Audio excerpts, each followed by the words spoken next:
Hi students, this is Abhimanyu, physics teacher at Sri Vidya Bharati Matriculation Higher Secondary School. In this session, we'll be dealing with the topic called anomalous expansion of water. As you well know, this is the continuation of the previous topic, which is thermal expansion in solids, liquids and gases. Normally, when you consider a matter, say solid, liquid or gas, when you heat it, it expands. When you cool it, it contracts.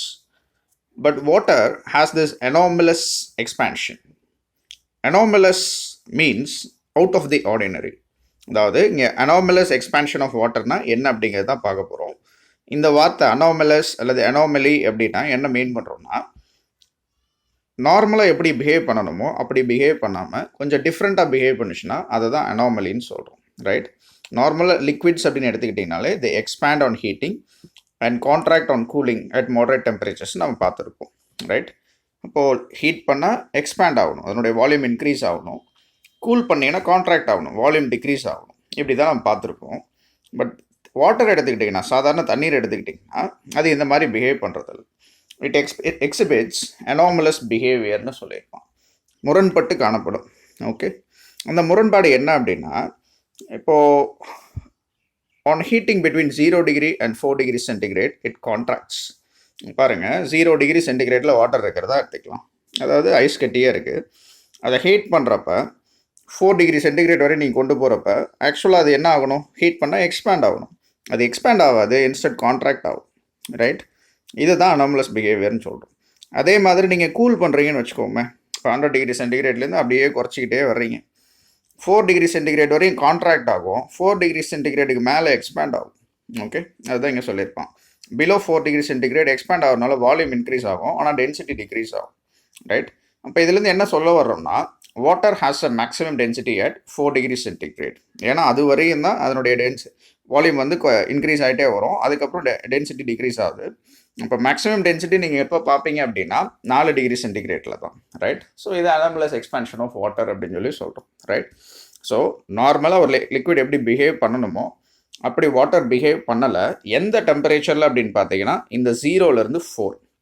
இந்த 0லேருந்து 4 degree சென்டிகிரேட்டில் வாட்டரை heat பண்ணிங்கன்னா expand ஆகாது, contract ஆகும். Cool பண்ணிங்கன்னா 4லேருந்து 0 degree centigrade cool பண்ணிங்கன்னா contract ஆகிறதுக்கு பதிலாக expand ஆகும். இது முரண்பட்ட அமைப்புன்னு சொல்லியிருக்கோம். இதுதான் அனாமலஸ் எக்ஸ்பான்ஷன் சொல்கிறோம். ரைட்?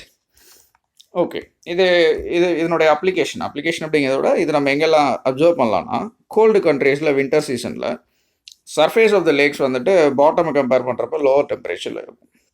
ரைட்? அப்போ அது ஃப்ரீஸ் ஆகியிருக்கும். அப்போ அந்த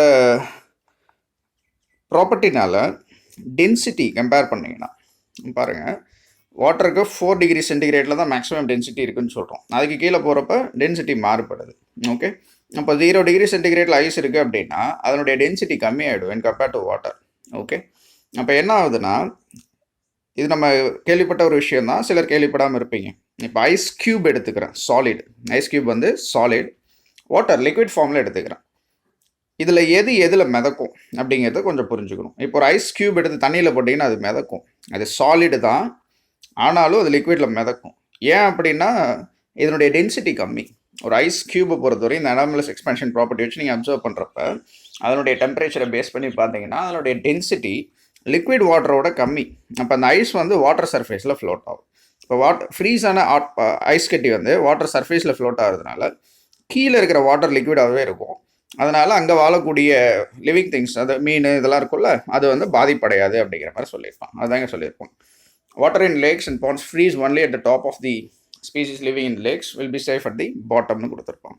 ஓகே, இவங்க மெயின் பண்ண வர்றது இதுதான். டென்சிட்டி வச்சு பார்க்குறப்ப ஐஸ் கட்டி வந்து மேலேயே இருந்துக்கும். ஒருவேளை ஐஸ் கட்டி கீழே போச்சுன்னா அங்கே இருக்கிற லிவிங் ஆர்கானிசம்ஸ் எல்லாத்தையும் அழிச்சிடலாம், அழுத்தம் கொடுத்து கொண்டுடலாம். அதுகளால் ஃப்ரீயாக ப்ரீத் பண்ண முடியாது, வாழ முடியாது. இப்போ இந்த ஐஸ் கட்டியோட டென்சிட்டி கம்மியாக இருக்கிறதுனால சர்ஃபேஸில் மட்டுமே இருந்துக்கும். இப்போ பாட்டம் சர்ஃபேஸ் லிக்விடாகவே இருக்கிறதுனால அங்கே வாழக்கூடிய ஜீவராசிகள் அது பாட்டுக்கு அதனுடைய டெய்லி ப்ராசஸ் என்னவோ அதை ஃபாலோ பண்ணிட்டு இருக்கும். ரைட்? இது anomalous expansion of water and அதனுடைய ஒரு ப்ராக்டிக்கல் நேச்சரில் நாம் பார்க்கக்கூடிய ஒரு அப்ளிகேஷன். அந்த இந்த அனாமலஸ் எக்ஸ்பான்ஷன் ஆஃப் வாட்டரை in terms of temperature and volume of 1 kilogram water வந்துட்டு பிளாட் பண்ணி ஒரு கிராஃப் மாதிரி கொடுத்துருக்குறோம். 4 டிகிரி சென்டிகிரேட் எடுத்துக்கிட்டிங்கன்னா டெம்பரேச்சர் அதிகப்படுத்துனீங்கன்னா வால்யூம் இன்க்ரீஸ் ஆகிறத நீங்கள் பார்க்கலாம். அதே 4 டிகிரி சென்டிகிரேட் உள்ளே பார்த்தீங்கன்னா இங்கேயும் வால்யூம் வந்துட்டு எனக்கு மாறுது அப்படிங்கிறத நம்ம இங்கே அனலைஸ் பண்ணுறோம். ஓகே, அண்ட் அதே தான் இங்கே டெம்பரேச்சர் அண்ட் டென்சிட்டி எடுத்து பார்க்குறப்ப டெம்பரேச்சர் அதிகப்படுத்துகிறப்ப டென்சிட்டி குறையுது அப்படிங்கிற மாதிரி நம்ம பார்க்குறோம். ஆனால் இந்த இடத்துல டெம்பரேச்சர் 0லேருந்து 4 போனீங்கன்னா இங்கே டென்சிட்டி இன்க்ரீஸ் ஆகும். அதே இது 4க்கு அப்புறம் டென்சிட்டி டிக்ரீஸ் ஆகும். இப்போ இந்த 4 degree centigrade 0 to 4 degree centigrade அப்படிங்கிறது அந்த டெம்பரேச்சர்ஸில் ஒரு முரண்பட்ட பிஹேவியரை வாட்டர் எக்ஸிபிட் பண்ணுது. இதை தான் அனாமலஸ் எக்ஸ்பென்ஷன் ஆஃப் வாட்டர்னு சொல்கிறோம். அடுத்ததான் சேஞ்ச் ஆஃப் ஸ்டேட் அப்படின்னா என்னன்னு பார்க்க போகிறோம். Normally any matter exist in 3 states, solid, liquid and gases. So matter can be changed from one state to another either by heating or cooling கொடுத்துருப்பான். ஒரு ஆப்ஜெக்ட் சாலிடோ லிக்விடோ கேஸ் எடுத்துக்கிட்டிங்கன்னா அது ஒரு ஸ்டேட்டில் இருக்குது. அதனுடைய ஸ்டேட்டை நீங்கள் அதுக்கு ஹீட்டு கொடுத்தோ அல்லது கூல் பண்ணியோ மாற்றலாம். உதாரணத்துக்கு சாலிடோ லிக்விடோ மாற்றினீங்கன்னா அதை மெல்ட்டிங்னு சொல்லும். ஐஸ் கியூப் இருக்குது, அதுக்கு நீங்கள் ஹீட் எனர்ஜி கொடுத்தீங்கன்னா அது வாட்டராக மாறும். அதே வாட்டரை மறுபடியும் நீங்கள் அதை ஹீட் எனர்ஜி எடுத்துட்டீங்க அல்லது கூல் பண்ணிங்கன்னா மறுபடியும் சாலிடாக மாறும். இப்போ சாலிட் டு லிக்விடோ அல்லது liquid to solid by heating or cooling நீங்கள் அதனுடைய ஸ்டேட் அதனுடைய அமைப்பை நீங்கள் மாற்றலாம் அப்படிங்கிறத பார்க்குறோம். Okay, right. அண்ட் இதுக்கு எக்ஸாம்பிள்ஸ் மெல்ட்டிங் அப்படிங்கிறப்ப சாலிட்லேருந்து லிக்விட் போனோம்னா இது பேர் மெல்ட்டிங். இவாப்ரேஷன் அப்படின்னா லிக்விட் டு கேஸ். சப்ளிமேஷன் அப்படிங்கிறது சாலிட்லேருந்து நேரடியாக கேஸ். உதாரணத்துக்கு கேம்ஃபர் எடுத்துக்கிட்டீங்க, சூடத்தை எடுத்து கொளுத்துனீங்கன்னா அது நீங்கள் ஹீட் பண்ணுறப்ப ஆட்டோமேட்டிக்காக சாலிட்லேருந்து கேஸ் ஆகிப்போட லிக்விட் ஃபேஸுக்கு வராது. இது சப்ளிமேஷனுக்கு ஒரு எக்ஸாம்பிள். அண்ட் ஃப்ரீசிங் ஸ்லாஷ் சொலிடிஃபிகேஷன் அப்படிங்கிறப்ப லிக்விட் டு சாலிட் பண்ணுறோம். கண்டென்சேஷன் அப்படிங்கிறப்ப கேஸ்லேருந்து லிக்விடுக்காக கொண்டு வரும். ஓகே, இது இங்கே ஒரு டயக்ராம் வச்சு அழகாக எக்ஸ்பிளைன் பண்ணியிருப்பான். சாலிட்லேருந்து லிக்விட் ஆச்சுன்னா மெல்ட்டிங், அதே ரிவர்ஸில் நடந்துச்சுன்னா சாலிடிஃபிகேஷன். லிக்விட் டு கேஸ் போச்சுன்னா எவாப்ரேஷன், அது ரிவர்ஸில் நடந்துச்சுன்னா கண்டென்சேஷன். சாலிட்லேருந்து கேஸ் போச்சு அப்படின்னா இட் இஸ் கால்டு சப்ளிமேஷன். அந்த ப்ராசஸ் அப்படி ரிவர்ஸில் நடந்துச்சுன்னா that is called deposition. Okay, and இந்த டாப்பிக்கில் லேட்டன்ட் ஹீட் கெப்பாசிட்டி அப்படின்னா என்ன அப்படிங்கிற விஷயத்தை நம்ம பார்க்க போகிறோம். இப்போ லேட்டன்ட் ஹீட் கெப்பாசிட்டினா என்ன அப்படின்னா it is the amount of heat energy required to change the state of a unit mass of the material. ஒரு ஆப்ஜெக்ட் இருக்குது, அது ஒரு ஸ்டேட்லேருந்து இன்னொரு ஸ்டேட்டுக்கு மாறுற வரையும் அதால் எவ்வளோ ஹீட் கெப்பாசிட்டி இருக்குது அதுக்கு அப்படிங்கிறது பார்த்தோன்னா அதுதான் லேட்டன்ட் ஹீட் கெப்பாசிட்டி. ஓகே, அப்போது ஒரு தண்ணி கொதிக்க வைக்கிறீங்கன்னா 100 டிகிரி சென்டிகிரேட் வரையும் அதால் ஹீட் அப்சர்வ் பண்ணிகிட்டு இருக்க முடியும். ஒன்ஸ் அந்த 100 டிகிரி சென்டிகிரேட்டை தாண்டிடுச்சு அப்படின்னா அது அந்த ஹீட் அப்சர்வ் பண்ணாது. இன்ஸ்டெட் அது எங்கே போயிடும் அப்படின்னா அதனுடைய ஸ்டேட்டை மாற்றுறதுக்கு, அதாவது லிக்விட்லேருந்து கேஷியஸ் ஸ்டேட்டுக்கு போகிறதுக்கு அந்த எனர்ஜி யூஸ் ஆகும். ஓகே, இப்போ அதை பேஸ் பண்ணி தான் இந்த டெஃபினேஷனே சொல்கிறோம்.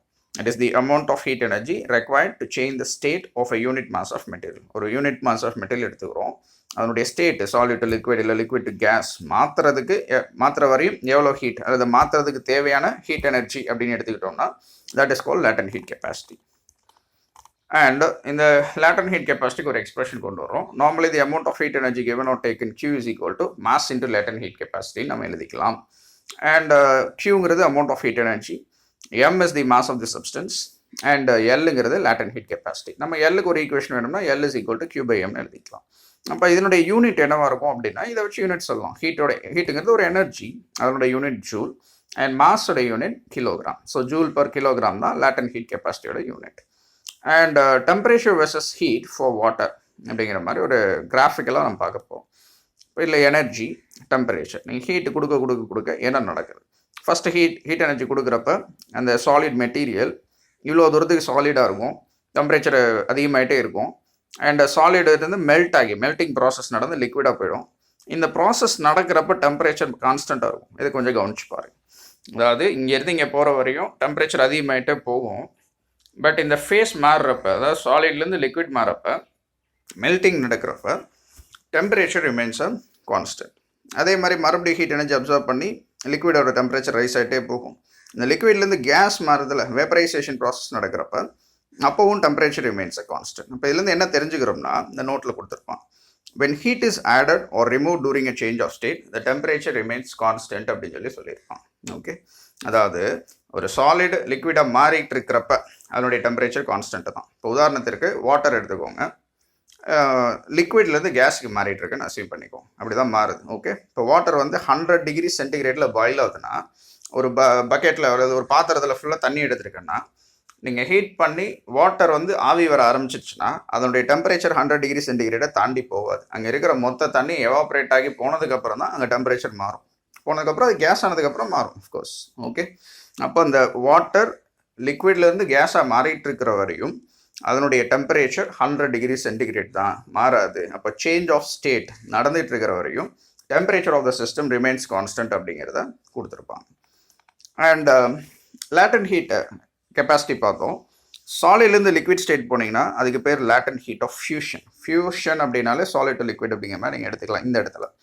And latent heat for liquid gas state, அதுக்கு வந்து latent heat for vaporisation LV அப்படின்னு சொல்லி வச்சுக்கிறோம். சாலிட்லேருந்து கேஸ் ஸ்டேட் சேஞ்ச் நடந்துச்சுன்னா அதுக்கு பேர் latent heat of sublimation LS அப்படின்னு சொல்லி வச்சுக்கிறோம். ஜஸ்ட் நோட்டேஷன்ஸ், எல்எஃப்னா என்ன, எல்வினா என்ன, எல்எஸ்னா என்ன அப்படின்ட்டு. Okay. And next thing is triple point. இது நீங்கள் ஃபஸ்ட் லெசன்லேயே படிச்சிருப்பீங்க. Triple point of a substance is the temperature and pressure at which the three phases, gas, liquid and solid of that substance, coexist in thermodynamic equilibrium அப்படிங்கிற மாதிரி கொடுத்துருப்பான். Okay. Triple point, முப்புள்ளி அப்படின்னு சொல்லி சொல்லுவாங்க. ஒரு சப்ஸ்டன்ஸ் இருக்குது, ஒரு குறிப்பிட்ட டெம்பரேச்சரில் குறிப்பிட்ட ப்ரெஷரில் அதனுடைய 3 ஃபேஸ், சாலிட், லிக்விட், கேஸ் எல்லாமே ஈக்குலிபிரியமில் இருக்கும். 3மே அங்கே எக்ஸிஸ்ட் ஆகும். அந்த மாதிரி பாயிண்ட்டை தான் நம்ம ட்ரிபிள் பாயிண்ட் சொல்கிறோம். உதாரணத்திற்கு ட்ரிபிள் பாயிண்ட் ஆஃப் வாட்டர் வந்துட்டு 27.1 கெல்வின் அப்படின்னு சொல்லி கொடுத்துருப்பாங்க. இந்த 27.131 கெல்வினில் நீங்கள் வாட்டருடைய சாலிட், லிக்விட், கேஸ் 3 ஃபேஸையுமே அப்சர்வ் பண்ணலாம். அண்ட் பார்ஷியல் வேப்பர் ப்ரெஷர் வந்துட்டு இவ்வளோல அப்படின்னு சொல்லி கொடுத்துருப்பாங்க. ஓகே. அப்போ ட்ரிபிள் பாயிண்ட்னாலே 3 ஃபேஸுமே கோஎக்ஸிஸ்ட் ஆகக்கூடிய டெம்பரேச்சர் அண்ட் ப்ரெஷர் தான் நம்ம ட்ரிபிள் பாயிண்ட்னு சொல்கிறோம்.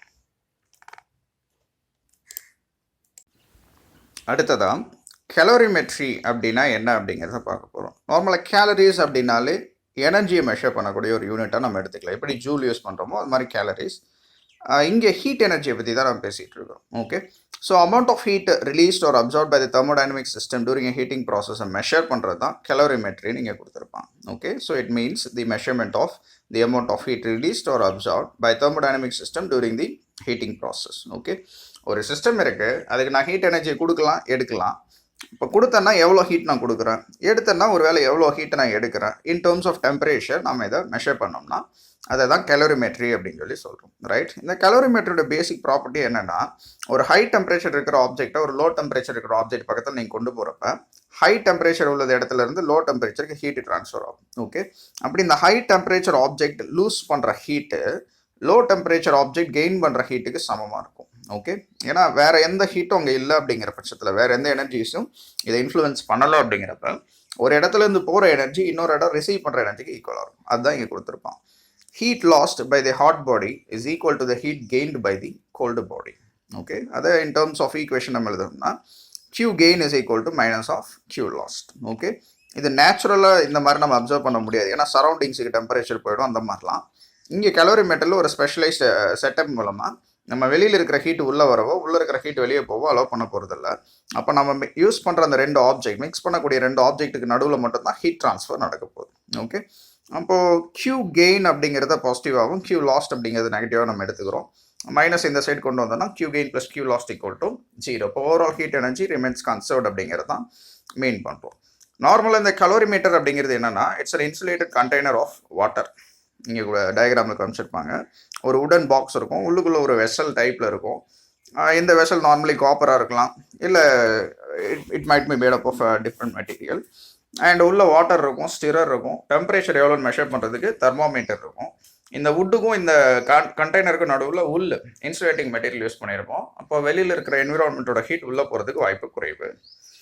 ரைட். இப்போ நம்ம எந்த ஆப்ஜெக்டோடைய டெம்பரேச்சர் அல்லது ஹீட்டை மெஷர் பண்ணணுமோ அந்த ஆப்ஜெக்டை உள்ளே ட்ராப் பண்ணோம்னா வாட்டருக்குன்னு இனிஷியலாக ஒரு டெம்பரேச்சர் இருக்கும், அந்த ஆப்ஜெக்ட்டுக்கு ஒரு டெம்பரேச்சர் இருக்கும். இந்த ஹாட் ஆப்ஜெக்ட்லேருந்து வாட்டருக்கு டெம்பரேச்சர் ட்ரான்ஸ்ஃபர் ஆகுது, ஹீட் ட்ரான்ஸ்ஃபர் ஆகிறப்ப நம்ம அந்த டெம்பரேச்சர் டிஃபரன்சஸை மெஷர் பண்ணுறது மூலமாக எவ்வளோ ஹீட் எனர்ஜி ட்ரான்ஸ்ஃபர் நடக்குது அப்படிங்கிறத கண்டுபிடிக்கலாம். ஓகே. அதான் இங்கே சொல்லியிருப்பான். A sample is heated at high temperature T1 and immersed into water at room temperature T2 in the calorimeter. கலோரிமீட்டருக்கு உள்ள வாட்டர் ஏற்கனவே ரூம் டெம்பரேச்சரில் இருக்குது, T2ங்கிற டெம்பரேச்சரில். ஒரு ஹை டெம்பரேச்சர் உள்ள சாம்பிள் அதுதான் நம்ம மெஷர் பண்ண போகிறோம். அதை கொண்டு வந்து இங்கே உள்ள வைக்கிறோம், T1ங்கிற டெம்பரேச்சரில் இருக்கிறத. அப்போது T1 டெம்பரேச்சர்லேருந்து ஹை டெம்பரேச்சர்லேருந்து லோ டெம்பரேச்சருக்கு ஹீட் ட்ரான்ஸ்ஃபர் நடக்கும். ஃபைனலாக இது ரெண்டுமே ஹீட் ட்ரான்ஸ்ஃபர் ஆகி ஒரு ஈக்குலிபிரியம் ஸ்டேட் அடைகிறப்ப அங்கே இருக்கக்கூடிய ஃபைனல் ஈக்குலிபிரியம் டெம்பரேச்சரை TF அப்படின்னு சொல்லி நம்ம எடுத்துக்கிறோம். ஓகே. ஸோ சாம்பிளுடைய இனிஷியல் டெம்பரேச்சர் T1, வாட்டருடைய இனிஷியல் டெம்பரேச்சர் T2, கலோரிமீட்டருக்குள்ளே இருக்கக்கூடிய வாட்டர் ஸ்டிர் பண்ணதுக்கப்புறம் ஃபைனல் ஈக்குலிபிரியம் டெம்பரேச்சரை TF அப்படின்னு சொல்லி நம்ம எடுத்துக்கிறோம். ரைட். இப்போ இதுதான் சாம்பிள், ஒரு block of some metal or anything அந்த மாதிரி நம்ம எடுத்துக்கிறோம். இப்போ Q gain is equal to minus of Q lost. Heat lost is denoted by negative sign and heat gain is denoted by positive. இது convention படி நம்ம follow பண்ணுறோம். ஒன்று பாசிட்டிவ்னு எடுத்துக்கிட்டோம்னா இன்னொன்று நெகட்டிவ்னு எடுத்துக்கிறோம். இப்போ Q gain நான் எப்படி எழுதலாம் அப்படின்னா mass into specific heat capacity into change in temperature அப்படின்னு சொல்லி எழுதுகிறோம். அதுக்கு கொஞ்சம் கன்சிடரேஷன்ஸ்லாம் நம்ம பார்த்தா நல்லாயிருக்கும். ஓகே, ஹீட் இங்கே கெயின் பண்ணுறது யார் அப்படின்னு பார்த்தீங்கன்னா வாட்டர் தான். ஓகே, வாட்டருடைய மாஸை M2னும் அதனுடைய ஸ்பெசிஃபிக் ஹீட் கெப்பாசிட்டி S2னும் வச்சுக்கலாம். அண்ட் TFங்கிறது ஃபைனல் டெம்பரேச்சர், T2ங்கிறது initial temperature of water. Temperature difference வேணுங்கிறப்ப TF மைனஸ் T2ன்னு எடுத்துக்கிறோம். அப்போ Q கெயின், அதாவது வாட்டர் கெயின் பண்ணக்கூடிய ஹீட் என்னவாக இருக்குன்னா mass into specific heat capacity into change in temperature. இது நம்ம ஏற்கனவே ப்ரீவியஸ் கான்செப்ட்டில் ஹீட் கெப்பாசிட்டி ஸ்பெசிஃபிக் ஹீட் கெப்பாசிட்டிஸில் பார்த்துருக்குறோம். ரைட். அதே மாதிரி Q லாஸ்ட், அந்த ஆப்ஜெக்டோட மாஸை M1 அதனுடைய ஸ்பெசிஃபிக் ஹீட் கெப்பாசிட்டி S1 வச்சுக்கிட்டோம்னா அதனுடைய டெம்பரேச்சர் T1. இந்த மாதிரி நம்ம எடுத்துக்கிறோம். Okay, right. So Q last is equal to M1 S1 TF minus T1. Right. இப்போ Q gain equal to minus Q last. இந்த ஈக்குவேஷனில் இதை கொண்டு போய் சப்ஸ்டியூட் பண்ணுறோம். அப்போ M2 S2 TF minus T2 is equal to minus M1 S1 TF minus T1. Right. இது உள்ள மல்டிப்ளை பண்ணி மைனஸ் சைன்ஸ்லாம் ப்ராப்பராக உள்ளே கொண்டு வந்து நமக்கு தேவை ஃபைனல் டெம்பரேச்சர் தான். ஏன்னா டெம்பரேச்சர் தெரிஞ்சது அப்படின்னா அதை பேஸ் பண்ணி நான் ஹீட் எனர்ஜி கண்டுபிடிச்சிடலாம். ஏன்னா இனிஷியல் டெம்பரேச்சர் எனக்கு தெரியும், மாஸ் ஸ்பெசிஃபிக் ஹீட் கெப்பாசிட்டி தெரியும், ஃபைனல் டெம்பரேச்சர் மட்டும் நான் எப்படியோ கால்குலேட் பண்ணிட்டேன்னா இது கண்டுபிடிச்சிக்கலாம். அப்போ ஒன்று தெரிஞ்சதுன்னா இன்னொன்று கண்டுபிடிச்சிக்கலாம் பேஸ்ட் ஆன் தட். ஏன்னா ஆக்சுவலாக ஃபைனல் டெம்பரேச்சர் நம்ம தெர்மோமீட்டரில் மெஷர் பண்ணால் ஹீட் எனர்ஜியை மெஷர் பண்ணிக்கலாம். ஓகே, இருந்தாலும் ஃபைனல் டெம்பரேச்சருக்கு ஒரு எக்ஸ்பிரஷன் மாதிரி இங்கே கண்டுபிடிக்கிறோம், அவ்வளோதான். Okay, right.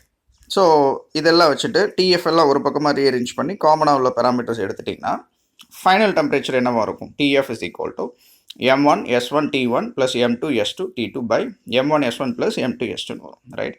இப்போ பேசிக் மேத்தமெட்டிக்ஸ் தான், அது ஒன்றும் பெரிய விஷயம் இல்லை எக்ஸ்பிளைன் பண்ணுறதுக்கு. என்ன பண்ணுறோம் அப்படின்னா டெம்பரேச்சர் டிஃபரன்ஸை தெர்மோமீட்டர் வச்சு மெஷர் பண்ணுறது மூலமாக ஹீட் எனர்ஜி கால்குலேட் பண்ணலாம்.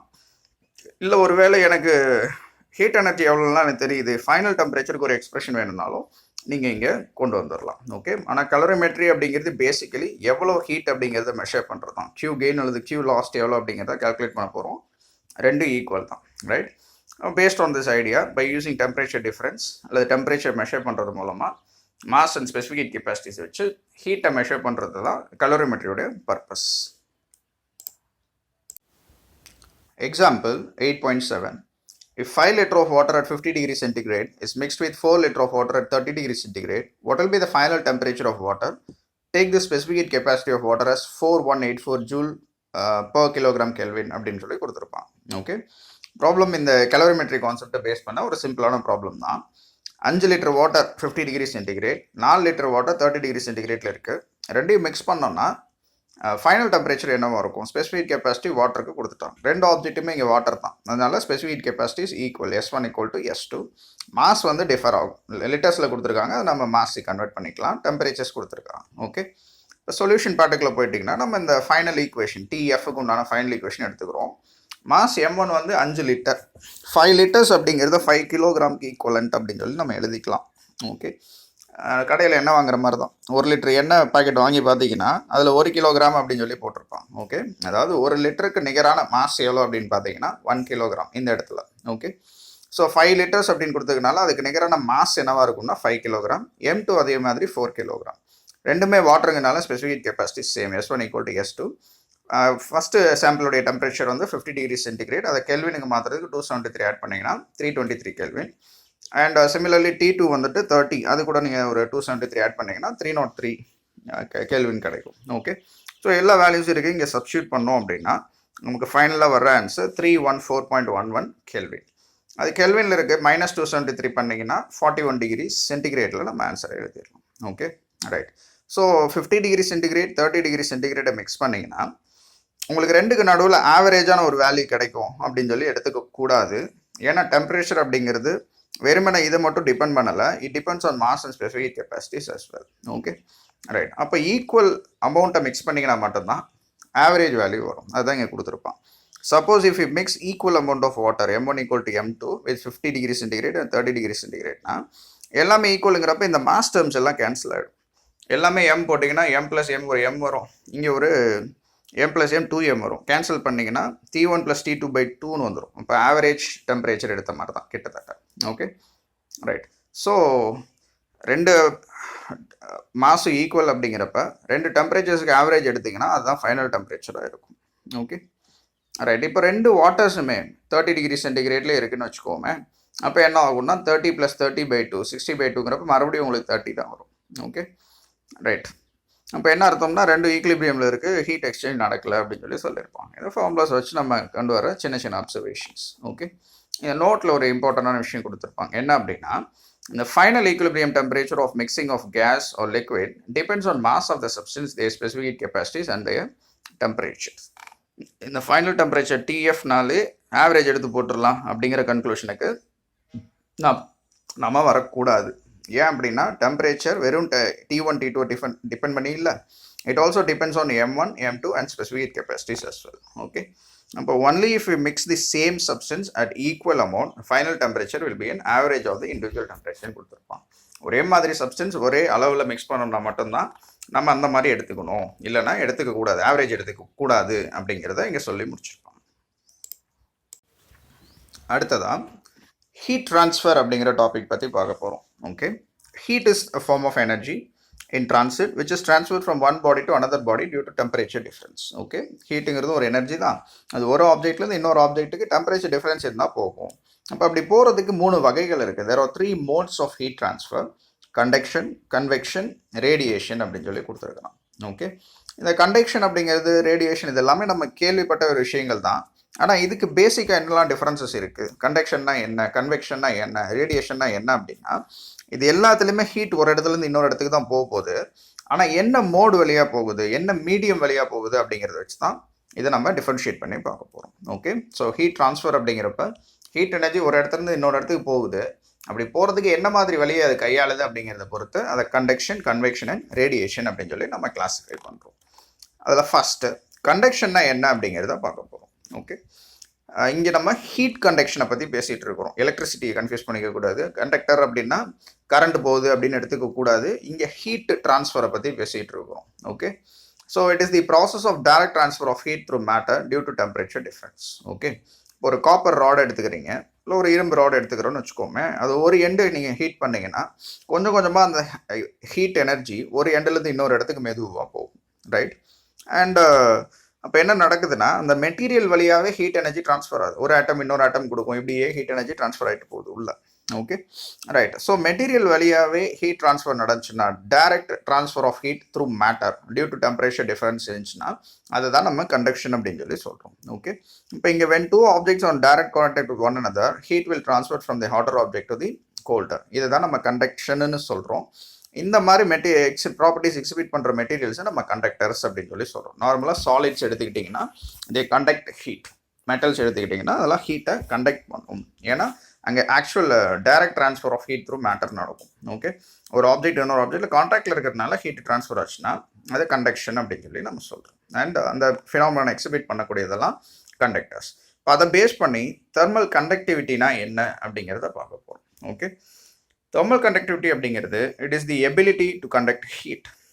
ஹீட்டை கண்டக்ட் பண்ணக்கூடிய எபிலிட்டி, எந்த அளவுக்கு அது கண்டக்ட் பண்ணதுங்கிறத மெஷர் பண்ணுறதுக்கு நான் கொண்டு வர குவான்டிட்டி தான் தெர்மல் கண்டக்டிவிட்டி. ஓகே அதை எப்படி டிஃபைன் பண்ணுறோம் அப்படிங்கிறத நான் ரீட் பண்ணுறேன். The quantity of heat transfer through a unit length of a material in a direction normal to the unit surface area due to a unit temperature difference under steady state conditions is known as thermal conductivity of the material. Definition point of வியூக்கு இதை நீங்கள் வச்சுக்கலாம். ஒரு ஈக்குவேஷனை நான் எப்படி எழுதுகிறேன், எப்படி இந்த தெர்மல் கண்டக்டிவிட்டியை டிஃபைன் பண்ணுறேன் அப்படிங்கிறத பார்க்கலாம். Okay right. இங்கே ஒரு ஆப்ஜெக்ட் இருக்குது, தன்னுடைய டெம்பரேச்சர் T2, அங்கேருந்து T1 டெம்பரேச்சர் கோல்டர் டெம்பரேச்சருக்கு ஹீட் ட்ரான்ஸ்ஃபர் நடக்குது through one area, cross section area A, length இவ்வளோ லென்த்தில் நடக்குது. இங்கே தெர்மல் கண்டக்டிவிட்டியை வந்து கேபிட்டல் லெட்டர் K அப்படின்னு சொல்லி நான் டினோட் பண்ணுறேன். அதை எப்படி ரிலேட் பண்ணலாம், இந்த லென்த்து, டெம்பரேச்சர், ஹீட்டு, ஏரியா, இதெல்லாம் எப்படி நான் ரிலேட் பண்ண போகிறேன் அப்படிங்கிறது தான் இங்கே கொடுத்துருப்பான். ஓகே Q/T ஒரு ரேட் ஆஃப் ஃப்ளோ ஆஃப் ஹீட்டுன்னு எடுத்துக்கலாம். It is equal to KA∆T/L. ஆக்சுவலாக அந்த rate of transfer of heat வந்து ஏரியாவுக்கு டெம்பரேச்சர் டிஃப்ரென்ஸுக்கு ப்ரொபோர்ஷனலாக இருக்கும், லென்த்துக்கு இன்வெர்ஸ்லி ப்ரொபோர்ஷனலாக இருக்கும். அப்போ ப்ரொபோர்ஷனாலிட்டி சிம்பிள் இங்கே போட்டிருப்போம். அந்த ப்ரொபோர்ஷனாலிட்டி ரிமூவ் பண்ணுறதுக்கு ஒரு கான்ஸ்டன்ட் கேங்கிற கான்ஸ்டன்ட்டை கொண்டு வர்றேன். அந்த கான்ஸ்டன்ட்டுக்கு பேர் தான் thermal conductivity. Okay, so K is known as the coefficient of thermal conductivity. நான் என்ன சொல்ல வர்றேன் அப்படின்னா, இங்கே கொடுத்துருப்பான், the rate of flow of heat is proportional to temperature difference and area of cross section and is inversely proportional to its length. அதை equation எழுதுனா proportionality simple வச்சு எழுதியிருப்பேன். அதை ஈக்குவேட் பண்ணுறதுக்கு அந்த பர்டிகுலர் மெட்டீரியலுக்குன்னு ஒரு கான்ஸ்டன்ட்டை கொண்டு வர்றேன். அதை தான் கேபிட்டல் லெட்டர் கேன்னு வச்சுக்கிறோம். இது ஒவ்வொரு மெட்டீரியலுக்கும் டிஃப்ரெண்ட்டாக இருக்கும், right? So that K is called the coefficient of thermal conductivity. இதை கெல்வின் கூட கன்ஃபியூஸ் பண்ணிக்காதீங்க. இங்கே கேங்கிறது கோஎஃபிஷியன்ட் ஆஃப் தெர்மல் கண்டக்டிவிட்டி. அதனுடைய SI unit of thermal conductivity என்ன அப்படிங்கிறது இங்கே கொடுத்துருப்பான். இது எப்படி சார் நான் கொண்டு வரது, நிறைய இருக்கு அப்படின்னு பார்த்தீங்கன்னா, ஒன்றும் இல்லை, கே மட்டும் இங்கே வச்சுட்டு மீதி எல்லாத்தையும் ஒரு பக்கம் கொண்டு வந்து அதனுடைய யூனிட்ஸை சப்ஸ்டியூட் பண்ணி சால்வ் பண்ணிங்கன்னா இந்த வேல்யூ உங்களுக்கு வந்துடும். ஜூல் பர் செகண்டை நீங்கள் வாட்னு எழுதிக்கலாம். Okay, every thing else is simple. And இந்த டெஃபினேஷனை ஈஸியாக ஞாபகம் வச்சுக்கிறதுக்கு இந்த ஈக்குவேஷனை ஞாபகம் வச்சுக்கோம். Q by T is equal to K A del T by L. K is equal to Q. அப்படி தான் நம்ம டிஃபைன் பண்ணியிருப்போம். Kங்கிறது Qக்கு ஈக்குவல். எப்போ ஈக்குவலாக இருக்கும்? டெம்பரேச்சர் 1 ஆகிடணும், L 1 ஆகிடணும், A 1 ஆகிடணும், del T 1 unity value approach பண்ணலாம். இப்போ unit area, unit temperature difference, unit length, unit time இருந்துச்சுன்னா K is equal to Qன்னு எழுதிடலாம், ரைட்? அதுதான் இந்த definition. Quantity of heat transferred through a unit length of material. அது heat தான். எவ்வளோ மெட்டீரியலில்? Unit length, unit surface area, unit temperature difference and steady state condition தான் தெர்மல் கண்டக்டிவிட்டின்னு சொல்கிறோம். இப்போ இந்த ஹீட்டை தான் நம்ம தெர்மல் கண்டக்டிவிட்டின்னு சொல்கிறோம். எப்போ அப்படிங்கிறத கண்டிஷன் அப்ளை பண்ணிங்கன்னா உங்களுக்கு டெஃபினேஷன் வந்துடும், right? And thermal conductivities in watt per metre kelvin some materials கொடுத்துருப்பாங்க 1 atmosphere ப்ரெஷரில். டைமண்டுக்கு எவ்வளோ அப்படிங்கிறத கொடுத்துருப்பாங்க 2300. ஓகே, சில்வருக்கு எவ்வளோ, காப்பருக்கு எவ்வளோ, அலுமினியம்க்கு எவ்வளோ, ஸ்டீலுக்கு எவ்வளோ, கிளாஸ்க்கு எவ்வளோ, பிரிக் எவ்வளோ, ஐஸ் எவ்வளோ அப்படிங்கிற மாதிரிலாம் கொடுத்துருப்பான். ஓகே, வாட்டருக்கு எவ்வளோ, ஹியூமன் டிஷ்யூக்கு எவ்வளோ, வுட், ஹீலியம், ரைட், ஏர். இதில் பாருங்கள், இந்த தெர்மல் கண்டக்டிவிட்டி வேல்யூ அதிகமாக இருக்குன்னா நல்ல ஹீட்டை கண்டக்ட் பண்ணணும்னு அர்த்தம். டைமண்டு ஒரு ஃபார்ம் ஆஃப் கார்பன் உங்களுக்கு அது. ஓகே, நல்ல ஹீட்டை கண்டக்ட் பண்ணும். அண்ட் மெட்டல்ஸ் எடுத்துக்கிட்டிங்கன்னா சில்வர், காப்பர், அலுமினியம் இதெல்லாம் நல்லாவே ஹீட்டை கண்டக்ட் பண்ணுது. ஐஸ் கம்மி, கிளாஸ், பிரிக் எல்லாம் கம்மி. ஏன்னா அது கண்டக்ட் பண்ணாத ஹீட் அப்படிங்கிறது நமக்கே தெரியும். வாட்டர் அதே மாதிரி தான், ஹீட்டை கண்டக்ட் பண்ண லேட் ஆகும். ஹியூமன் டிஷ்யூஸும் they don't conduct heat that easily. Air 0.023 ரொம்ப கம்மியான அளவு தான் ஹீட்டை கண்டக்ட் பண்ணக்கூடிய கெப்பாசிட்டி உள்ளது. ஓகே, ஏன்னா ஏர் பேசிக்கலாக it's a co conductor of heat and electricity, right? அடுத்ததா ஸ்டெடி ஸ்டேட்னா என்னன்னு சொல்லியிருப்பான். The state at which temperature attains constant value everywhere and there is no further transfer of heat anywhere is called steady state, right? பேர்லேயே இருக்கணும், nothing complex. Steady ஸ்டேட்னா என்னென்னா, ஸ்டெடியாக இருக்குது, temperature transfer, heat transfer அங்கே எனக்கு நடக்கலை. ஏன்னா ஒரு சிஸ்டம் எடுத்துக்கிறேன், அதில் எல்லா இடத்துலையுமே டெம்பரேச்சர் ஒரே மாதிரி இருக்குது அப்படின்னா ஹீட் ஒரு இடத்துலேருந்து இன்னொரு இடத்துக்கு போக போகிறது இல்லை. அந்த மாதிரி ஒரு ஸ்டேட்டை தான் ஸ்டெடி ஸ்டேட் அப்படின்னு சொல்லி சொல்கிறோம். ஓகே, இது நோட்டில் கொடுத்துருப்பான். அண்ட் தெர்மல் கண்டக்டிவிட்டியில் depends on the nature of material கொடுத்துட்டு, சில்வர், அலுமினியம்லாம் ஹை தெர்மல் கண்டக்டிவிட்டிஸ் இருக்கும். அதனால தான் நம்ம குக்கிங் வெசல்ஸ் செய்கிறோம். இப்போ சமையல் பாத்திரங்கள்லாம் ஏன் சில்வர், அலுமினியம் செய்கிறோம் அப்படின்னா தெர்மல் கண்டக்டிவிட்டிஸ் அதிகமாக இருக்குது அப்படிங்கிறது. ஓகே,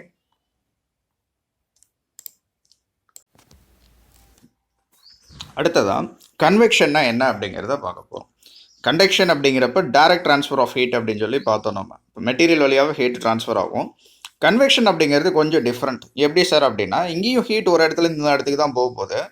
பட் இங்கே it is the process in which heat transfer is by actual movement of molecules in fluids such as liquids and கேஸஸ்ன்னு கொடுத்துருப்பான்.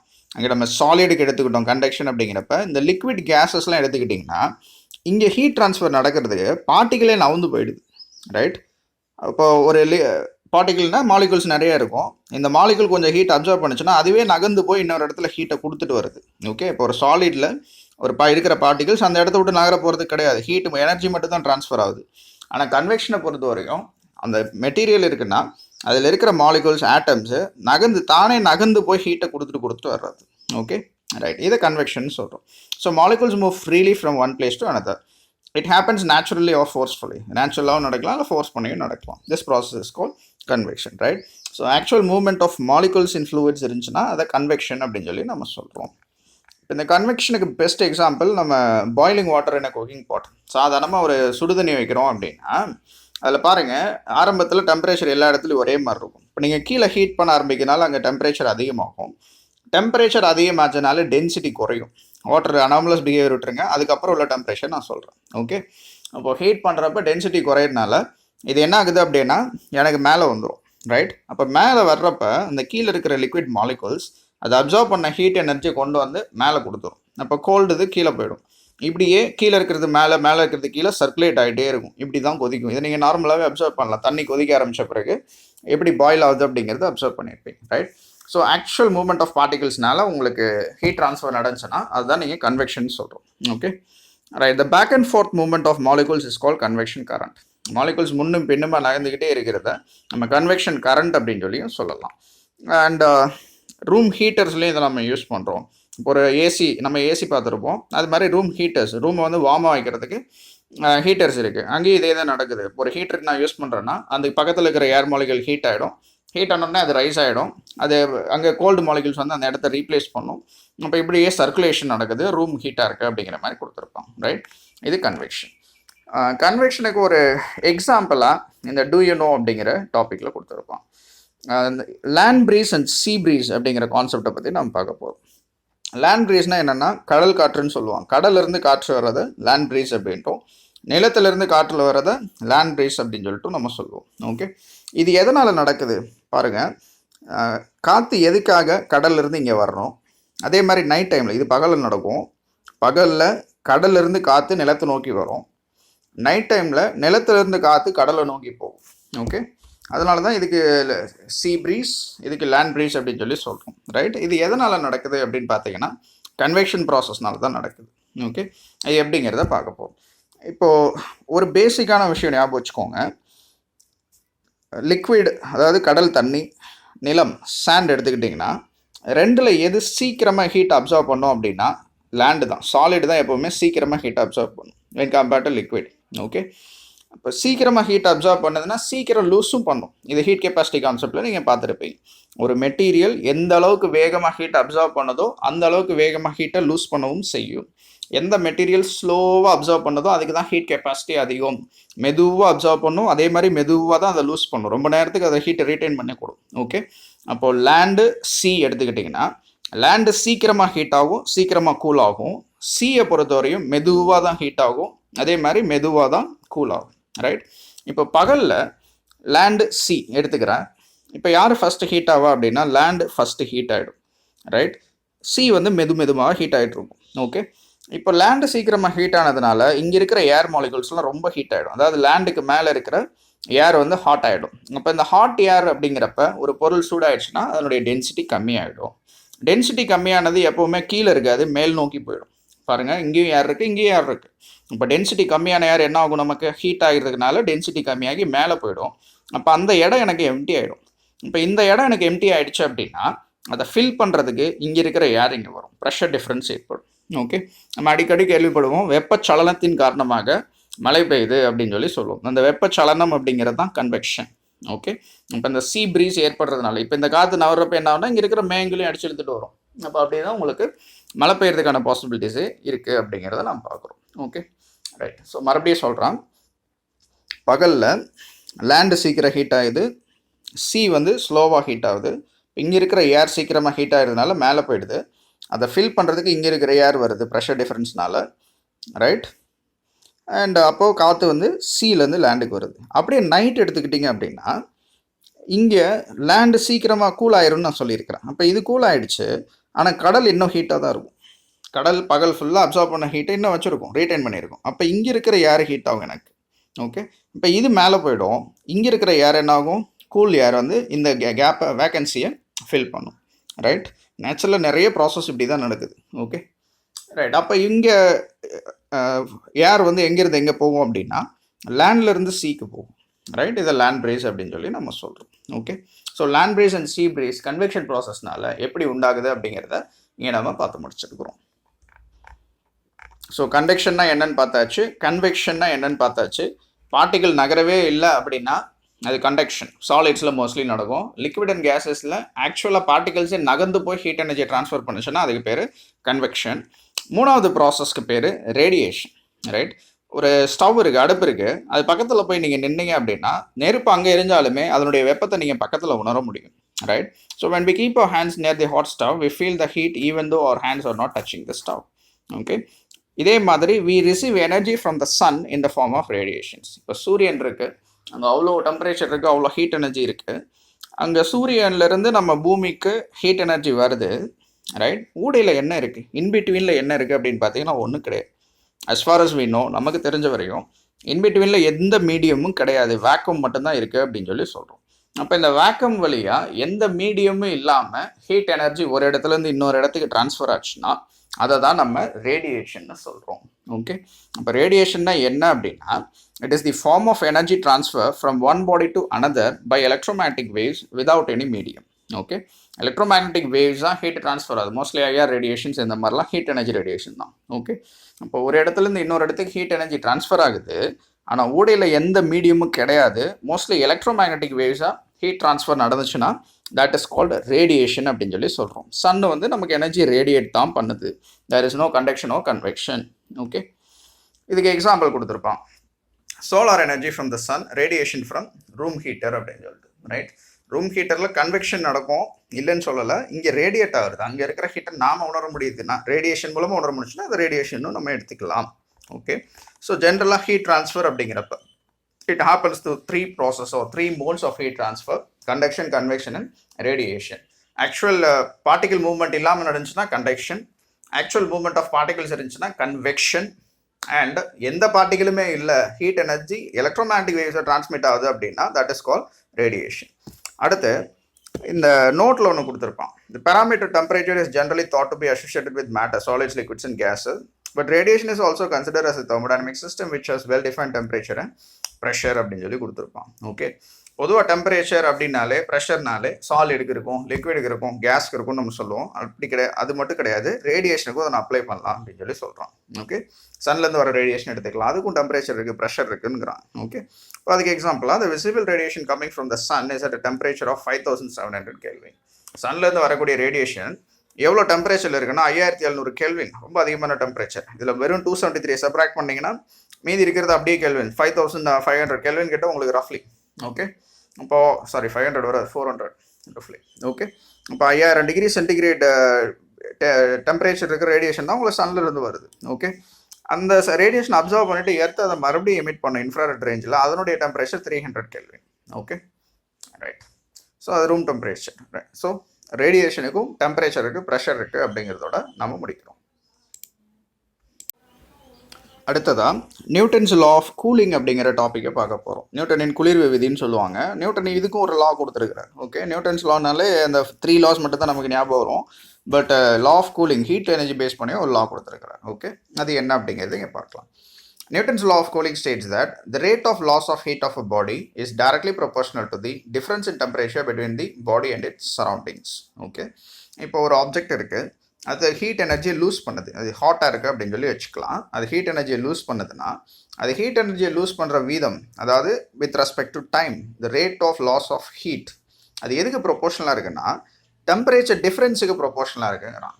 ஓகே, டிஎஸ்ங்கிறது டெம்பரேச்சர் ஆஃப் சரௌண்டிங்ஸ், டிங்கிறது அந்த ஆப்ஜெக்டோட டெம்பரேச்சர்னா அதனுடைய சரௌண்டிங் டெம்பரேச்சரையும் தன்னுடைய டெம்பரேச்சரையும் சப்ராக்ட் பண்ணோம்னா வர்ற வேல்யூக்கு டைரக்ட்லி ப்ரொபோர்ஷனலாக இருக்குது. எது? ரேட் ஆஃப் ஹீட் ட்ரான்ஸ்ஃபர் அப்படின்னு சொல்லி சொல்கிறோம். இதுதான் Newton's law. Newton's law of cooling. Of course இது மைனஸ் சைன் எதை டினோட் பண்ணுதுன்னா, negative sign indicates that the quantity of heat lost by liquid goes on decreasing with time. Okay, இப்போ இந்த minus சைனை பொறுத்தவரை என்ன அப்படின்னா, லாஸ் வந்துட்டு டைமை பொறுத்து குறைஞ்சிக்கிட்டே போகுது. ஆரம்பத்தில் டெம்பரேச்சர் அதிகமாக இருக்கிறப்ப ஹீட் ட்ரான்ஸ்ஃபர் அதிகமாக இருக்கும், நிறைய லாஸ் இருக்கும். டெம்பரேச்சர் குறைய குறைய டிஃப்ரென்ஸ் கம்மியாகிடும். அப்போ டிஃப்ரென்ஸ் கம்மியாகிறப்ப ரேட் ஆஃப் ட்ரான்ஸ்ஃபர், இவ்வளோ செகண்டுக்கு எவ்வளோ டைம் எவ்வளோ ஹீட் ட்ரான்ஸ்ஃபர் ஆகுது அப்படிங்கிறது ரொம்ப கம்மியாகிடும் அப்படிங்கிறது தான் இங்கே மீன் பண்ணுறோம். ஓகே, இது ஒரு கிராஃப் வச்சு நம்ம பார்க்குறோம். ஓகே, கிராஃப் வந்துட்டு டைமுக்கும் டெம்பரேச்சருக்கும் ஒரு கிராஃப் போட்டோம்னா இந்த மாதிரி ஒரு கர்வ் நமக்கு கிடைக்கும். இது சரௌண்டிங் டெம்பரேச்சர் இருக்குது, ஹை டெம்பரேச்சர்லேருந்து அப்படியே குறைஞ்சிட்டு வர்றப்ப டைமை பொறுத்து எப்படி இருக்குது அப்படிங்கிறத பார்க்க போகிறோம். ஓகே, இப்போ இந்த கிராஃபில் நம்ம என்ன தெரிஞ்சுக்கிறோன்னா, rate of cooling is high initially and decreases with falling temperature. Cooling வந்துட்டு ஆரம்பத்தில் அதிகமாக இருக்கும் ரேட் ஆஃப் கூலிங், போக போக குறைஞ்சிரும் அப்படிங்கிறத பார்க்குறோம். ரைட். டெம்பரேச்சர் வந்துட்டு டிடிங்கிற small amount small letter dt அப்படிங்கிற டைமில் குறையுது அப்படின்னா அமௌண்ட் ஆஃப் ஹீட் லாஸை நம்ம எப்படி எழுதலாம்? நம்ம இந்த concept of heat specific heat capacity இதெல்லாம் பார்க்குறப்ப Q is equal to MST அப்படின்னு சொல்லி எழுதிக்கலாம். Mass into specific heat capacity into del T தான் டெல் கியூன்னு படிச்சிருப்போம். அதை அப்படியே டிக்யூக்கு போட்டுருவோம். ஓகே, அப்போ dQ is equal to m into s into dT. Okay, and இது டிடிங்கிற ஸ்மால் இன்டர்வல் ஆஃப் டைமில் நடக்குதுன்னு சொல்லிக்கிறோம். இது ரெண்டு சைடும் டிடிஸ் டி ஸ்மால் லெட்டர் டியால் டிவைட் பண்ணோம் அப்படின்னா டிக்யூ பை டிடி இதுதான் நம்ம ரேட்டுன்னு சொல்கிறோம். ரேட்டுனாலே வித் ரெஸ்பெக்ட் டு டைம் இவ்வளோ டைமுக்கு எவ்வளோ அப்படின்னு பார்த்தோம்னா அதை தான் ரேட்டுன்னு சொல்கிறோம். அப்போ dq by dt is equal to ms d capital T by d small t. Okay, right. இப்போ நியூட்டன்ஸ் லா ஆஃப் கூலிங் வச்சு இது ஜென்ரலாக நம்ம கொண்டு வந்த எக்ஸ்பிரஷன், நமக்கு தெரிஞ்ச கான்செப்ட் வச்சு கொண்டு வந்தது தான் dq by dt equal to இவ்வளோ. நியூட்டன்ஸ் லா ஆஃப் கூலிங் படி dq by dt is proportional to minus of t minus ts அப்படின்னு சொல்லி நம்ம ஏற்கனவே வச்சுருக்கிறோம். இப்போ இந்த ப்ரொபோஷனாலிட்டியை ரிமூவ் பண்ணுறதுக்கு ஒரு கான்ஸ்டன்ட்டை கொண்டு வர்றேன், அதை ஏன்னு வச்சுக்கலாம். ஏங்கிறது ஏதோ ஒரு பாசிட்டிவ் கான்ஸ்டன்ட். Okay, right. அப்போ dq by dt is also equal to minus a t minus ts. பாருங்க, இதுவும் dq by dt தான், இதுவும் dq by dt தான். இப்போ ரெண்டு ஈக்குவேட் பண்ணலாம்ல. ஈக்குவேட் பண்ணால் என்ன வரும்? minus a t minus ts is equal to m into s into dt by dtன்னு வரும். ரைட், இதை ரீஅரேஞ்ச் பண்ணுறோம். இந்த கேபிட்டல் டி இருக்கிறதெல்லாம் ஒரு பக்கமாக கொண்டு வந்துடலாம், மீதி எல்லாம் இன்னொரு பக்கம் கொண்டு போயிடலாம்.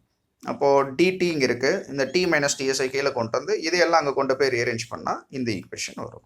அப்போ DT by T minus DS is equal to minus of A by MS into DT. இதை இன்டகிரேட் பண்ணுறோம். இன்டகிரேட் பண்ணோன்னா இது என்ன ஃபார்மேட்டில் இருக்குன்னா 1/x dx ஃபார்மேட்டில் இருக்குது.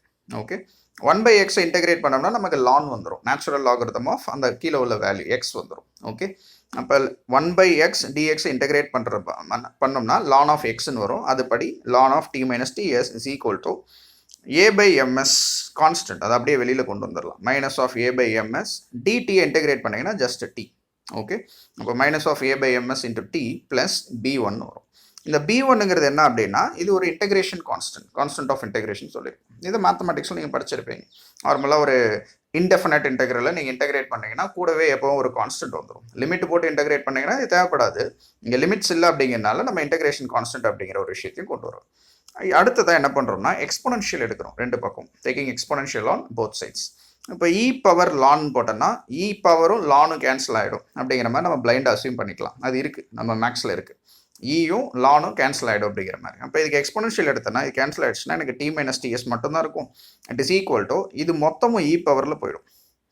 ஓகே, அப்போ e power minus of A by ms into t plus B1 இருக்கும்.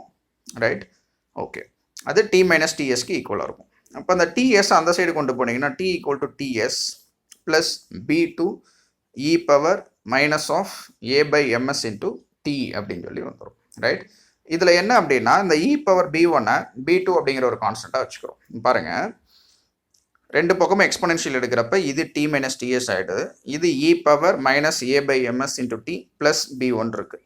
இப்போ இது மொத்தமும் அந்த ஏ பை எம்எஸ்டியை ஒரு டேர்மாகவும் B1 ஒரு டேர்மாக வச்சுக்கிட்டோன்னா இது மொத்தமும் பவரில் இருக்குது. பவரில் இ பவர் ஏ ப்ளஸ் பின்னு இருந்துச்சுன்னா அந்த ப்ளஸ்ஸை e power a into e power பின்னு பிரித்து எழுதிக்கலாம். அது மாதிரி இது எழுதிக்கிறோம். ரைட், அப்போ e power minus of A by MS into t எழுதிக்கிறோம்.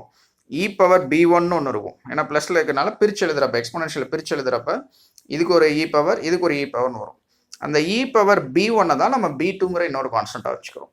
ரைட், அப்போ T is equal to DS plus B2 e power minus A by MS into T அப்படின்னு சொல்லி நம்ம முடிச்சுக்கிறோம். ரைட், எல்லாம் பேசிக் மேக்ஸ் தான், ரொம்ப பெரிய விஷயம்லாம் கிடையாது. இதில் ஏதாவது டவுட்னா நீங்கள் பர்சனலாக ஃபோன் பண்ணி கேளுங்க. Okay, right. So Newton's law of cooling எதை பற்றி பேசுதுன்னா it deals with the rate of loss of heat which it states that the rate of heat transfer is proportional to the change in temperature between the object and the சரௌண்டிங்ஸ்ன்னு பார்க்குறோம். And dQ equal to m into s into del T, அது டிடிஎல்லாம் divide பண்ணுறப்போ ஒரு equation கிடைக்குது. Newton's law of கூலிங்லேருந்து ஒரு equation கிடைக்குது. ரெண்டையும் ஈக்குவேட் பண்ணி நீங்கள் இன்டகிரேட் பண்ணிங்கன்னா எனக்கு இந்த மாதிரி ஒரு எக்ஸ்பிரஷன் வருது. அதிலேருந்து என்ன தெரிஞ்சுக்கிறேன், டெம்பரேச்சர்ஸை கம்பேர் பண்ணுறதுக்கு எனக்கு ஒரு ஈக்குவேஷன் கிடைக்குது அப்படிங்கிறத பார்த்து முடிக்கிறோம். Example 8.8. A hot water cools from 92 degrees centigrade to 84 degrees centigrade in 3 minutes when the room temperature is 27 degrees centigrade. How long will it take for it to cool from 65 degrees centigrade to 60 degrees centigrade? அதே room temperature. தி hot water cools 8 degree centigrade இன் 3 minutes. இது solution ஆக்சுவலாக. நம்ம question இதோட முடிஞ்சு போச்சு. Okay, ஒரு hot water இருக்குது, 92 degree சென்டிகிரேட்லேருந்து 84 degree centigrade வர்றதுக்கு 3 நிமிஷம் ஆகுது. ரூம் டெம்பரேச்சர் இவ்வளோ. அப்போ அதே இது 65 டிகிரி சென்டிகிரேட்லேருந்து 60 டிகிரி சென்டிகிரேட் வர்றதுக்கு எவ்வளோ டைம் ஆகும் அப்படிங்கிறது தான் கேட்குறான். ஓகே ரைட், இப்போ சொல்யூஷனுக்குள்ளே போயிடலாம். ஹாட் வாட்டர் பொறுத்தவரையும் இந்த ஃபஸ்ட்டு 3 minutesல இங்கே 92லேருந்து 84 வந்துடுது. ஓகே, அப்போ 92க்கு 84க்கு நடுவில் எவ்வளோ டெம்பரேச்சர் டிஃப்ரென்ஸ்னு பார்த்தீங்கன்னா 8 டிகிரி சென்டிகிரேட். இதுதான் சேஞ்ச் இன் டெம்பரேச்சர். இதை டி கேபிட்டல் டின்னு நம்ம எடுத்துக்கலாம். ஓகே, இப்போ 92லேருந்து 84 மாறுது இவ்வளோ டைமில் அப்படிங்கிறப்ப டிடி, டி கேபிட்டல் டி வந்து இது ரெண்டையும் சப்ராக்ட் பண்ணி போடுற வேல்யூ தான். அப்போ 8 டிகிரி சென்டிகிரேட் 3 நிமிஷத்தில் மாறுது. ஓகே, இப்போ இந்த ரெண்டு டெம்பரேச்சர் 92க்கும் 84க்கும் ஆவரேஜ் டெம்பரேச்சர் என்னன்னு பார்த்தீங்கன்னா 88 டிகிரி சென்டிகிரேட். ஆவரேஜ் எப்படி கால்குலேட் பண்ணுவோம்? ரெண்டையும் ஆட் பண்ணி டிவைட் பை 2, அவ்வளோதான். ஓகே, இப்போ the average temperature of 92 and 84 is 88 degree centigrade. Okay, இந்த 88 டிகிரி சென்டிகிரேட்டுங்கிறது தான் கேபிட்டல் லெட்டர் டி, அந்த டெம்பரேச்சர். ரைட், ஏன்னா டிடி நமக்கு தெரியும், சேஞ்ச் எவ்வளோன்னு தெரியும். இப்போ இந்த இடத்துல எதை நான் டெம்பரேச்சர் எடுத்துக்கிறது, 92 எடுத்துக்கிறதா 84 எடுத்துக்கிறதாங்கிற ஒரு கன்ஃபியூஷன் வரும். அப்போ ரெண்டையும் எடுத்துக்க முடியாது, ஆவரேஜாக ஒரு டெம்பரேச்சர் எடுத்துக்குவோம், அதுதான் 88 டிகிரி சென்டிகிரேட். ஓகே, அப்போது இந்த 8 டிகிரி சென்டிகிரேடுங்கிறது டி கேபிட்டல் டி, 3 minutes அப்படிங்கிறது time dt small dt, 88 degree centigrade அப்படிங்கிறது capital T temperature at that for 3 minutes. இந்த 3 minutesக்கு நான் ஆவரேஜாக எடுத்துக்கிற டெம்பரேச்சர். ஓகே, இந்த 27 டிகிரி சென்டிகிரேட் அப்படிங்கிறது ரூம் டெம்பரேச்சர். இதை டிஎஸ் டெம்பரேச்சர் ஆஃப் சரௌண்டிங்ஸ் அப்படின்னு சொல்லி நம்ம எடுத்துக்கலாம். ஓகே ரைட், இந்த ஆவரேஜ் டெம்பரேச்சர் 88 டிகிரி சென்டிகிரேட் வந்துட்டு 61 degree centigrade above room temperature அப்படின்னு சொல்லி பார்க்குறோம். அதாவது டி மைனஸ் டிஎஸ், இதை தான் டீன்னு சொன்ன டெம்பரேச்சர், இதை டிஎஸ் சரௌண்டிங் டெம்பரேச்சர்னு சொன்னோம். அப்போ டி மைனஸ் டிஎஸ் என்னவா இருக்கும்னா 88லேருந்து 27 சப்ராக்ட் பண்ண வேண்டியிருக்கும். சப்ராக்ட் பண்ணிங்கன்னா உங்களுக்கு வர ஆன்சர் 61 டிகிரி சென்டிகிரேட். அப்போ இது என்ன 61 டிகிரி சென்டிகிரேடுங்கிறது டி மைனஸ் டிஎஸோட value. Okay right, so Newton's law of cooling equation, இந்த dT by T minus DS is equal to minus of A by MS into dt. இந்த ஈக்குவேஷன் எங்கே இருக்குது? இங்கே இருக்குது. இது அப்படியே எடுத்துக்கிறோம். ரைட், டிடி எவ்வளோன்னு சொன்னேன்? 8 டிகிரி சென்டிகிரேடுன்னு சொன்னான். ஓகே சாரி, பிஃபோர் தட் இந்த ஈக்குவேஷனை கொஞ்சம் மாடிஃபை பண்ணியிருக்கிறான். இந்த dT by small letter dt equal டுன்னு போட்டுன்னா இது எங்கே போயிடும்? Minus of A by ms D minus Ts. இதுக்குன்னா கம்பேரிசனுக்கு நீங்கள் அப்படியே வச்சு சால்வ் பண்ணாலும் அதே ஆன்சர் தான் உங்களுக்கு வரப்போகுது. ஓகே ரைட், ஸோ இந்த ஈக்குவேஷனை நம்ம அரேஞ்ச் பண்ணி கொண்டு வந்துக்கிறோம். DT by dt equal to minus of A by MS into T minus Ts. இந்த டி கேபிட்டல் டி என்னன்னு ஏற்கனவே சொல்லியிருக்கிறேன், 8 டிகிரி சென்டிகிரேட். டி ஸ்மால் டிங்கிறது சேஞ்ச் இன் டைம். டைம் வந்து 3 நிமிஷம் நம்ம கொடுக்குறோம், அப்போ 3 minutes வச்சுக்கோங்க. Equal to minus of A by ms D minus Ts என்னன்னு சொல்லியிருக்கிறேன். இந்த ரெண்டு டெம்பரேச்சருக்கும் ஆவரேஜாக வர்றது 88 டிகிரி சென்டிகிரேட், அதுதான் டி கேபிட்டல் லெட்டர் டி. அந்த இடத்துல டெம்பரேச்சராக நம்ம அசியூம் பண்ணிக்கிறோம். அதை டிஎஸ் சரௌண்டிங் டெம்பரேச்சர் 27 டிகிரி சென்டிகிரேட்டை சப்ராக்ட் பண்ணோம்னா அதுலேருந்து நமக்கு வர்றது 61 டிகிரி சென்டிகிரேட், அதுதான் டி மைனஸ் டிஎஸ். அப்போ டி மைனஸ் டிஎஸ்க்கு 61 டிகிரி சென்டிகிரேட் போடுறோம். இது ஃபஸ்ட்டு செட்டுக்கு. ஃபஸ்ட்டு செட்னா என்ன மீன் பண்ணுறோன்னா 92லேருந்து 84 3 நிமிஷத்தில் 27 டிகிரி சென்டிகிரேட் ரூம் டெம்பரேச்சர் நடக்கிறப்ப இருக்கிறதுக்கான ஈக்குவேஷன். ஓகே ரைட், இப்போது அடுத்த கேஸ் எடுத்துக்கலாம். 65லேருந்து 60 எடுத்துக்கிறோம். 65லேருந்து 60 போச்சு அப்படின்னா இதுக்கு ஆவரேஜ் என்ன வரும்? இங்கே நான் டெம்பரேச்சர் கேபிட்டல் டியாக என்ன எடுத்துக்கிறது அப்படின்னா இதுக்கு ஆவரேஜ் எடுங்க. 65க்கும் 60க்கும் ஆவரேஜ் எடுத்திங்கன்னா ரெண்டு ஆட் பண்ணி டிவைட் பை 2 போட்டிங்கன்னா 62.5 டிகிரி சென்டிகிரேட் வந்துடும். ஓகே ரைட், அப்போது இந்த ஆவரேஜ் டெம்பரேச்சர் 62.5ங்கிறது ரூம் டெம்பரேச்சரோட எவ்வளோ அதிகமாக இருக்குது? Room temperature 27. அப்போ இதிலிருந்து 27 வேல்யூ சப்ராக்ட் பண்ணிங்கன்னா உங்களுக்கு வர ஆன்சர் 35.5. ஓகே, இப்போ இதை கேபிட்டல் டீன்னு எடுத்துக்கலாம் இந்த இடத்துல. Right, other surrounding temperature room temperature 27 degree centigrade subtract பண்ணிங்கன்னா அதுதான் டி மைனஸ் டிஎஸ். அப்போது இது டி மைனஸ் 27 டிஎஸ் சப்ராக்ட் பண்ணோம்னா நமக்கு வர்றது 35.5. ஓகே, அப்போ செகண்ட் கேஸுக்கு நம்ம எழுதுகிறோம். 65 டிகிரி சென்டிகிரேட்லேருந்து 60 டிகிரி சென்டிகிரேட் போகுதுன்னா எவ்வளோ டெம்பரேச்சர் மாறி இருக்கு? 5 டிகிரி. அதுதான் டிடி டெம்பரேச்சர் சேஞ்ச்.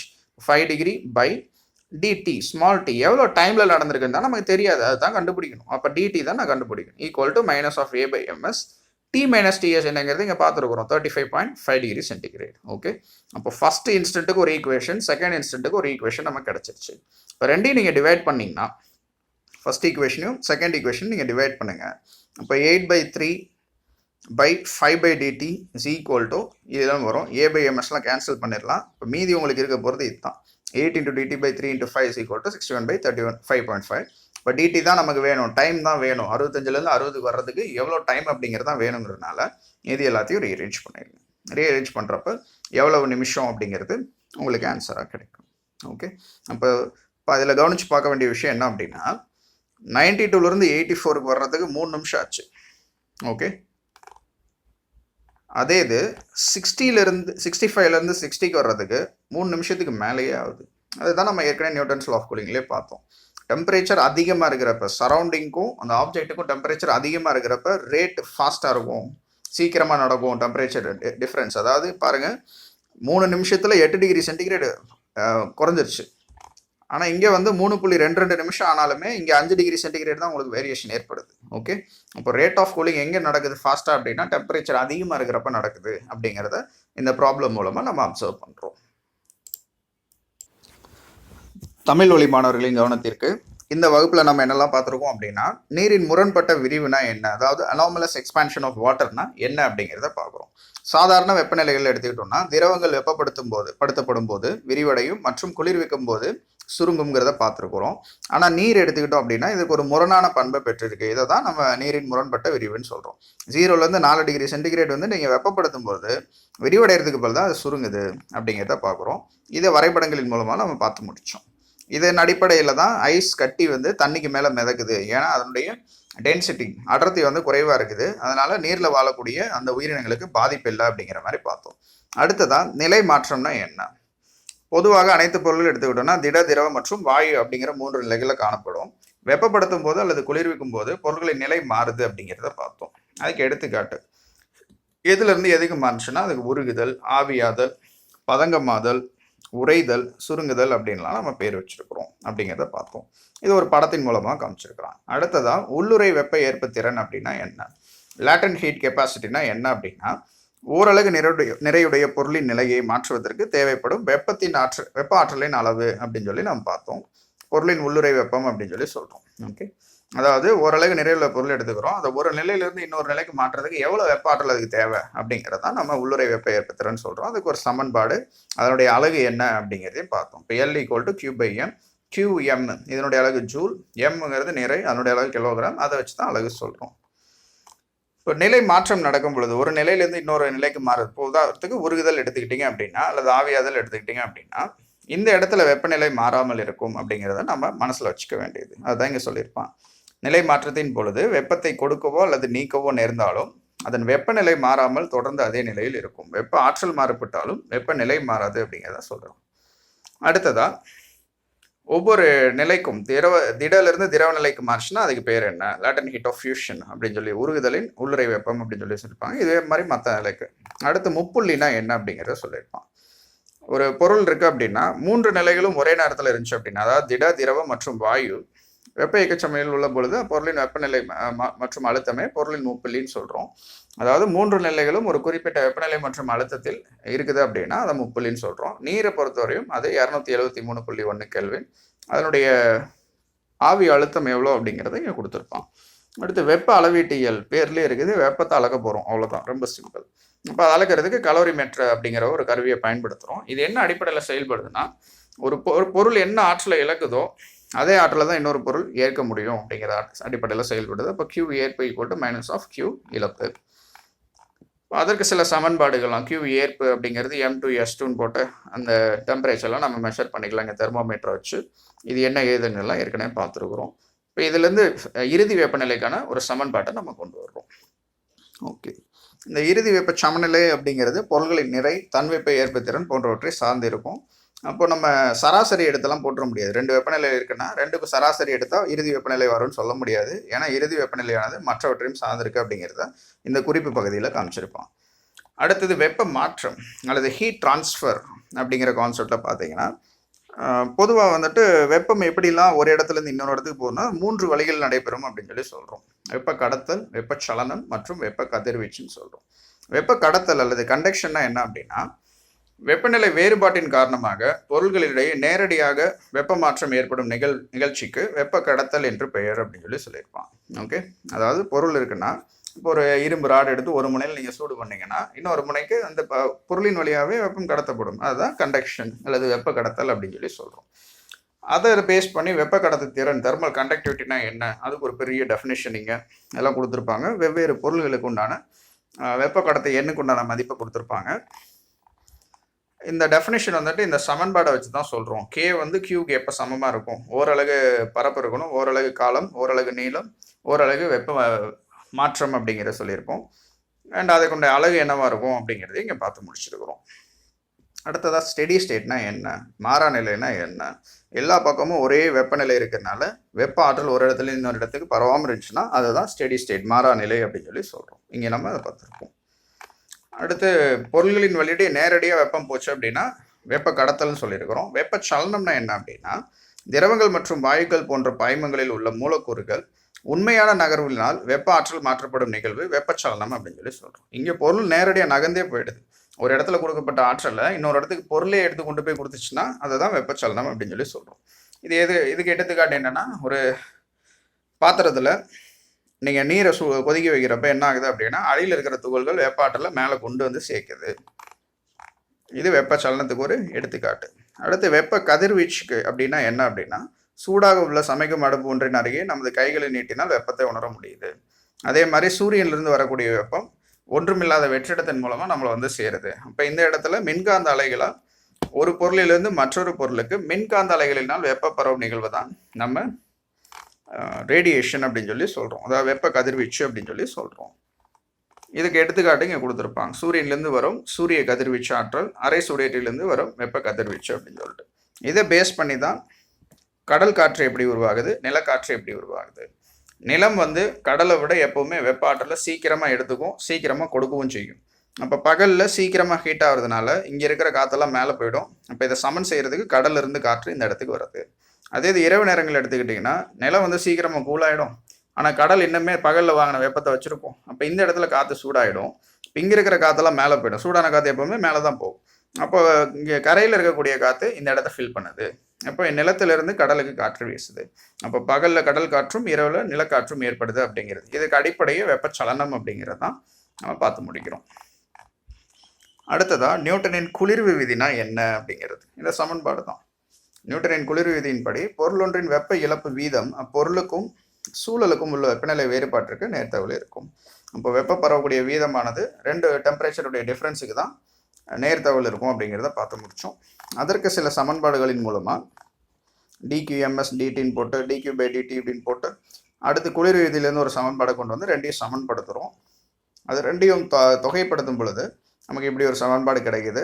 அதை ரீஅரேஞ்ச் பண்ணி எழுதணும்னா T equal to DS plus b two e power minus A by ms into dt அப்படிங்கிற ஒரு சமன்பாடை நம்மளால் பெற முடியுது. இது நியூட்டனின் குளிர்வு விதி. And that's the end of this session, my dear students. If you have any doubts, please feel free to contact your respective teachers. Thank you. Nandri.